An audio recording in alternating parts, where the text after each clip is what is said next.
Magical giant kite.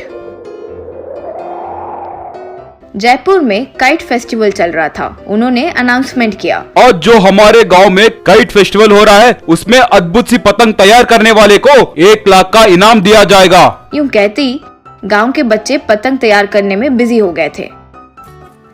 बच्चों में मुन्ना नाम का लड़का, रे इस बार काइट फेस्टिवल में हमारा काइट ही सबसे बड़ा होना चाहिए, सबसे ऊपर जाना चाहिए और सबके पतंग को काट देना चाहिए, सारा प्राइज हमें ही मिलना चाहिए। रे ये मुन्ना तो हमेशा इसका पतंग काटना है, उसका पतंग काटना है, ऐसे क्यों बोलता रहता है हमारे काइट के बारे में बिना सोचे। उसका छोड़ो रे, सबसे बड़ी काइट हम तैयार कर पाएंगे क्या? कैसे करेंगे? मुझे तो समझ नहीं आ रहा है। वैसे हम सबको जायंट काइट तैयार करना हो तो उसके लिए एक बड़ा सा पेपर भी तो चाहिए ना। उतना बड़ा पेपर हमें कहाँ से मिलेगा? ये सब नहीं वर्कआउट होगा। तुम्हारे जैसे दिमाग को तो कोई आइडियाज ही नहीं आएंगे रे, इसीलिए अपने मास्टर माइंड से मैंने एक प्लान बनाया, तुम सब बस फॉलो कर लो। अब्बा पहले वो बेकार सा आइडिया क्या है वो तो बताओ, तुम्हारा मास्टर ब्रेन है या डफर दिमाग, हमें बता देंगे। कुछ नहीं रे, आज रात हम सबके घर जाकर उनके बनाए हुए सारे पतंग को हम चुरा लेते हैं। वो छोटे छोटे पतंगों का पेपर का उपयोग करके हम अपनी बड़ी पतंग बनाएंगे। तब कंपटीशन में भाग लेने के लिए किसी के पास पतंग ही नहीं होंगी, सिर्फ हमारी पतंग होगी तो सबसे बड़ी तो रहेगी ही ना। कैसा है मेरा आइडिया? सुपर रे सुपर, तुम्हें ही ऐसे आइडियाज कैसे आते हैं रे? बस ऐसे वैसे आ जाते हैं। पहले चलो पतंग चुराते हैं। पहले किसके घर में चुराए? पहले ही हम चोरी कर रहे हैं, अब उसमें क्या सिलेक्शन करें? चलो रे, रास्ते पे जो भी घर मिले वहाँ से चुराते हुए जाएंगे। अरे नहीं रे, लास्ट टाइम वो चैंपियन मुकेश है ना, पहले उसका पतंग से शुरुआत करेंगे। कोई भी प्रतियोगिता में हो या ना हो हम टक्कर दे सकते हैं आराम से, लेकिन अगर वो हो तो हम कंपटीशन में जरूर हार जाएंगे। हाँ रे, वो मुकेश कहीं का लास्ट टाइम भी प्रतियोगिता जीता करके बहुत बिल्डअप दे रहा है। कम से कम जीतने वाली पतंग को छूने तक नहीं दिया, उसके साथ फोटो निकालना था तो वो भी निकालने नहीं दिया, इसीलिए पहले उसके घर में चोरी करते हैं। करेक्ट है, चलो चलो कहकर सब चोरी करने मुकेश के घर गए। वहाँ मुकेश अपने पतंग को दीवार को टंगाकर एक कुत्ते को उसकी देखभाल के लिए रखा। रे टॉमी देखो, पूरी रात मेरी पतंग की देखभाल करना, पहले हम लास्ट टाइम के चैंपियन है ना, हमारे दुश्मन इस बार पतंग को चुराने के लिए जरूर कुछ ना कुछ प्लान करेंगे। अगर कोई पतंग चुराने आया तो उसका पैर काट देना, ठीक है ना? पुकारा। गुड गुड, ठीक है, मैं सो रहा हूँ लेकिन तुम सतर्क रहना। मैं सो रहा हूँ सोचकर तुम भी सोगे और मेरी पतंग गई समझो तो 2 दिन तुम्हें खाना नहीं खिलाऊंगा, दूध बन भी नहीं दूंगा। तो टॉमी फिर से बाउ बाउ गुड गुड कहकर बिस्तर पर सो गया।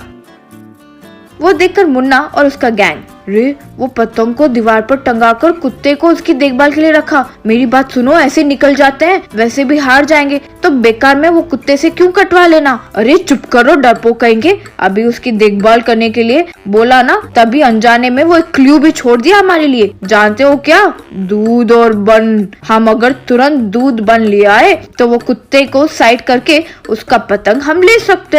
बाप रे बाप, कमाल है रे तू, अभी दूध बन लाते हैं कहकर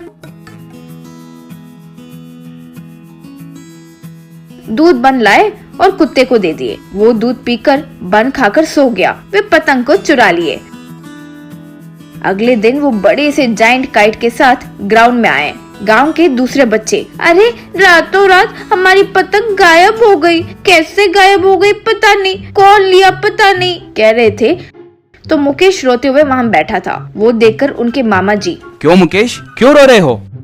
नहीं मामा जी, मुझे अच्छी तरह से पता है, वो मुन्ना वाले गैंग ही गांव के सारे पतंग चुरा लिए, वरना उतना बड़ा पतंग वे कैसे तैयार कर पाते। ठीक है, तुम रो मत रे, मैं वैसे भी मैजिशियन हूँ, तुम्हें पता है ना। तुम देखते जाओ, मैं एक मैजिक करता हूँ, जो भी गांव के सारे पतंग को चुराए वे खुद पतंग की तरह अब हवा में उड़े, ऐसा जादू करूँगा कहकर एक मंत्र बोला। मुन्ना एंड गैंग, रे मुकेश के मामा कोई मंत्र कह रहा है रे, यूं कह रहे थे कि वो जायंट पतंग को पकड़े हुए मुन्ना और दूसरे गैंग के बच्चे हवा में उड़ने लगे।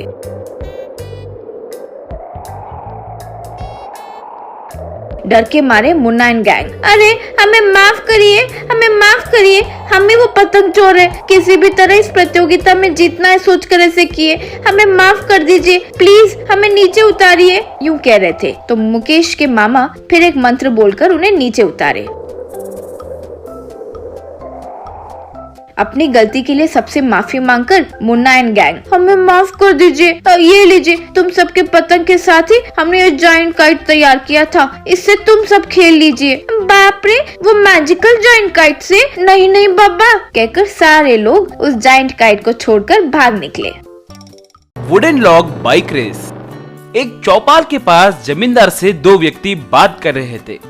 श्रीमान, इसने पिछले साल मुझसे 2 लाख रुपए का कर्ज लिया था। बेचारा अपना शाम लाली है, खेती बाड़ी करेगा सोचकर मैंने इसे 2 लाख रुपए दिए थे, और अब पैसे पूछ रहा हो तो कम से कम ब्याज भी नहीं दे रहा है जी। और अब मैं पैसे क्यों नहीं दे रहे हो कहकर पूछे तो मैंने पिछले हफ्ते ही पैसे दे दिया था ना, ऐसे कह रहा है जी। आप ही मुझे न्याय दिलवाइए जी, इसने मुझे 1 रुपया भी नहीं दिया। पैसे लेने की बात तो सच है श्रीमान, मगर मैंने ब्याज के साथ यानी 2,50,000 रुपए पिछले हफ्ते ही इसे दे दिया था श्रीमान, मगर ये मैंने पैसे नहीं दिया है कहकर बोल रहा है जी। ऊपर से उन पैसों के बदले मेरे खेत को उसके नाम पर करने के लिए बोल रहा है श्रीमान। मैं ये कैसे कर सकता हूँ? आप ही फैसला सुनाइए श्रीमान। ये तो बहुत कठिन समस्या है। एक मैंने पैसे दे दिया हूँ कह रहा है, दूसरा पैसे नहीं दिया है कह रहा है। ठीक है, अगर आपको मुझ पर भरोसा है तो मेरे कहे जैसे करो, आपको न्याय मिलेगा। जमींदार के बात पे दोनों मान गए। देखिए, इस नदी के किनारे से उस किनारे तक 2 बड़े लकड़ी के कुंदे हैं। कल सुबह उनके ऊपर रेस होने वाला है। आप लोगों को अपने अपने बाइक्स पे आना होगा। रेस में जो भी जीतेगा मैं उनके अनुकूल ही फैसला सुनाऊंगा। श्यामलाल, रघु दोनों, अयो हम दोनों को बाइक चलाने नहीं आता है जी। वो सब मुझे नहीं पता, जो मैं कह रहा हूँ वो करो। श्यामलाल, रघु जमींदार की बात मान गए। जमींदार वहाँ से चला गया। उस रात रघु एक साइंटिस्ट के पास जाकर, देखो साइंटिस्ट, कल मुझे एक रेस में जीतना है। मुझे जीतना बहुत जरूरी है, इसीलिए मुझे एक बाइक चाहिए। तुम क्या करोगे, कैसे करोगे मुझे पता नहीं। उस वुडन लॉक के ऊपर होने वाले रेस में मुझे ही जीतना होगा, बस। आपको क्या चाहिए मुझे अच्छे से पता है। ये लीजिए, ये सेल्फ बैलेंसिंग बाइक है। पैर को नीचे रखे बिना ही अच्छे से बाइक चला सकते हैं। ये खुद ब खुद अपने आप को बैलेंस करते हुए चलेगी। आप आसानी से रेस जीत जाएंगे। उसके बातें सुनकर रघु बहुत खुश हुआ और वो बाइक को ले लिया। अगले दिन बाइक रेस को देखने के लिए गांव के बड़े लोग और गांव वाले भी आए। रेस शुरू हुआ। रघु श्याम अपने अपने बाइक को चलाने लगे। जमींदार तब गांव के बड़े लोगों से, देखिए इन दोनों को बाइक चलाना नहीं आता है, इसीलिए इन लोगों को उस पुल पर बाइक चलाना बहुत मुश्किल होगा। जो ईमानदार है वो नदी को पार नहीं कर सकता, मगर किसी भी तरह मुझे जीतना है, यूँ सोचने वाला जीतने के लिए कोई ना कोई उपाय जरूर निकालेगा। उसके कहे जैसे ही श्यामलाल थोड़ी दूर जाते ही फिसल कर नीचे गिर गया और दूसरी तरफ रघु अपने बैलेंसिंग बाइक पे आसानी से नदी के किनारे तक पहुंचा। रेस में जीतकर रघु जमींदार के पास आया। देखे हो ना, भगवान मेरे तरफ ही है, इसीलिए मैं इतने आसानी से रेस जीत गया हूँ। आप दोनों को बाइक चलाना नहीं आता है कहकर आप दोनों ने ही कहा था ना, तो तुम अपने बाइक को बिना गिराए उतने आसानी से रेस कैसे जीते? जमींदार के सवाल का जवाब रघु के पास नहीं रहने के कारण उसकी झूठ पकड़ जाने की बात उसे समझ में आ गई। वो कुछ ना कर सका और अपना गलती मान लिया।